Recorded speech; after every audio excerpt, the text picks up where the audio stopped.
This is another one of my poems from, oh, Wordsworth. thank you, William Wordsworth. Wordsworth.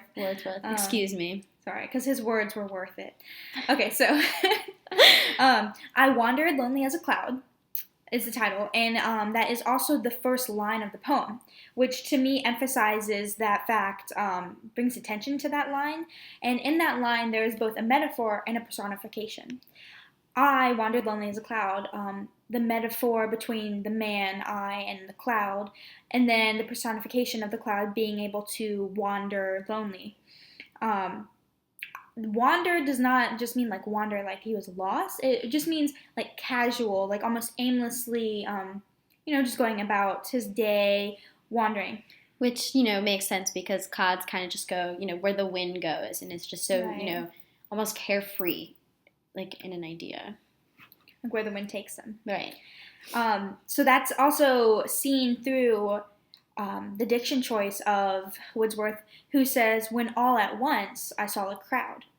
So all at once implies like suddenly, because like he stumbled upon it, almost like he wasn't looking for this host of golden daffodils, which he all at once stumbles upon. A host is like an event, something to appreciate. Or a host is someone who, is running, the party, whatever other event there is, but host also Providing is the entertainment. Right. A good host is supposed to go around and talk to everybody, just make sure they're comfortable in the situation and make sure they're having a good time. So host could be entertainment as well. So it's a host of golden daffodils. Mm-hmm. And the word golden is used a lot in poetry, and it's usually meant to just kind of show like purity or worthiness and everything. And the use of daffodils as the flower is really significant because daffodils are also used a lot in poetry because daffodils usually signify, like a new birth, like a new life, something that's new, something that's fresh. So that's significant. I've heard of daffodils being used in funerals sometimes because it kind of signifies like a new life after you die. Reborn. So that's kind of a religious aspect of it on it as well. And what also I found interesting when I was researching this poem, Robert Frost, William Wordsworth, sorry, he actually experienced this is actually like a memory of his that he has with him and his sister when they moved up to the lakes.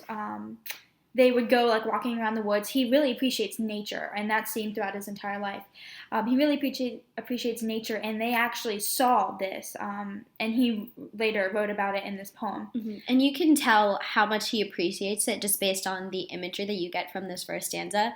If you can just bear with me, I'll read it to you, and just so you can kind of hear how this whole thing goes. I wandered lonely as a cloud that floats on high over valleys and hills, when all at once I saw a crowd, a host of golden daffodils, beside the lake, beneath the trees, fluttering and dancing in the breeze. Just uses a lot of positive adjectives there.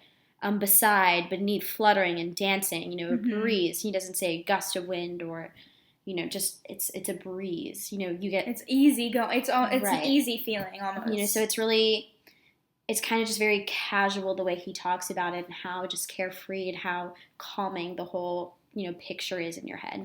Imagery is definitely a big part of this poem because, in a sense, Wordsworth is painting a picture for you. He's painting this beautiful, almost majestic scene of golden daffodils, spreading for miles, and he really emphasizes that. Yeah, especially in the next line, continuous as the stars that shine. Mm-hmm. And twinkle on the Milky Way, they stretch in never ending. So that multiple use of continuous, never ending, and Milky Way, mm-hmm. That's 3 times he stated how infinite they are. Like a size.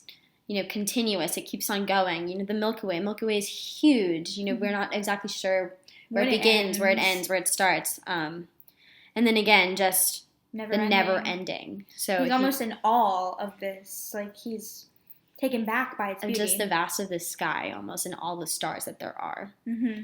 And again, he also continues that as along the margin of the bay, 10,000 saw I at a glance, tossing their heads in sprightly dance. So again, he continues on with the positive adjectives and just how he's describing how the stars, dance in the sky and how they're never ending and how they're continuing, and there's just 10,000 every time I look somewhere, just a glance, just look over there and there's another 10,000, right? So it's just really so, he just paints such a great picture for you. And he continues to do this in the third stanza, talking about the waves beside them dance because the flowers are growing alongside a bay.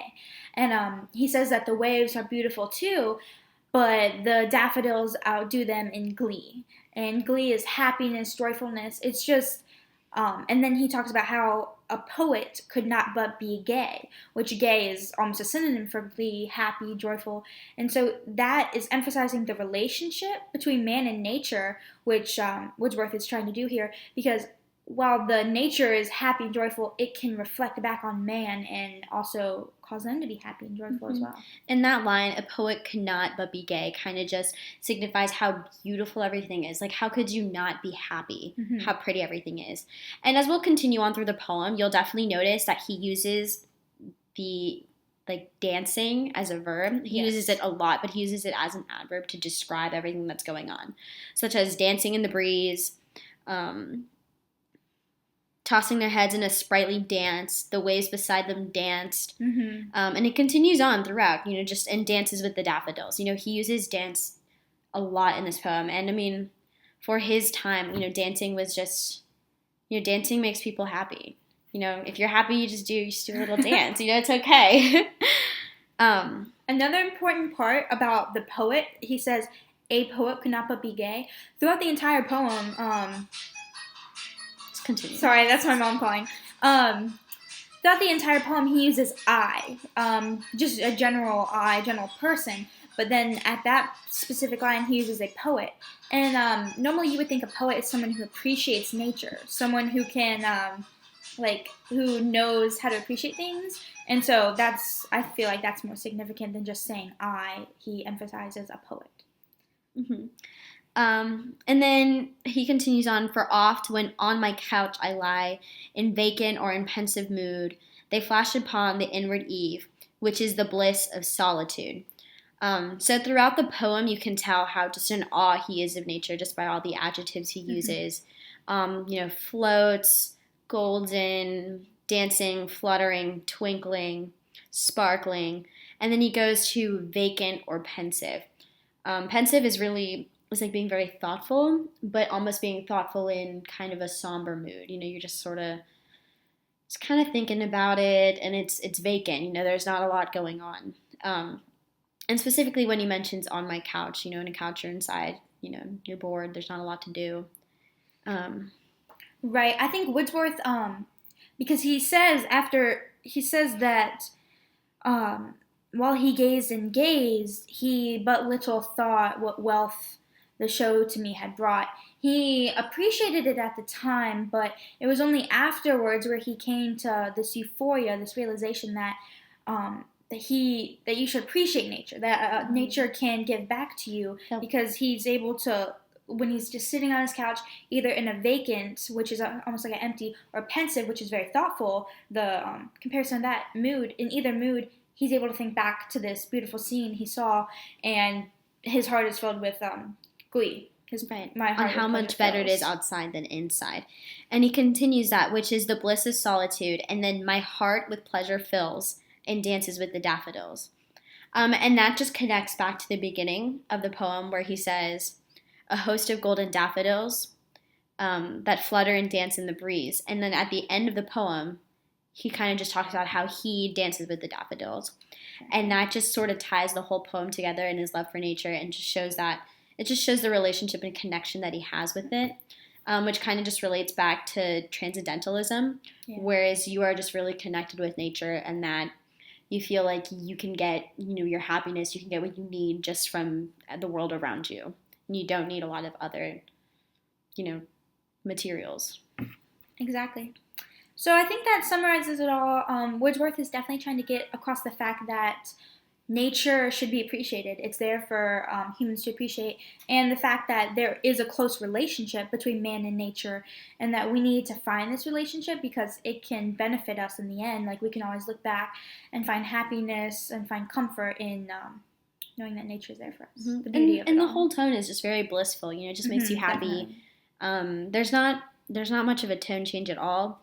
Maybe towards the end when he just mentions, you know, he's on his couch, it kind of... He's more like reminiscent Yeah, it's than exactly. being in the scene. Mm-hmm. So there's really not much more depth to the poem otherwise than it's just trying to relate how wonderful nature is and how the world should really appreciate it more. So that's it.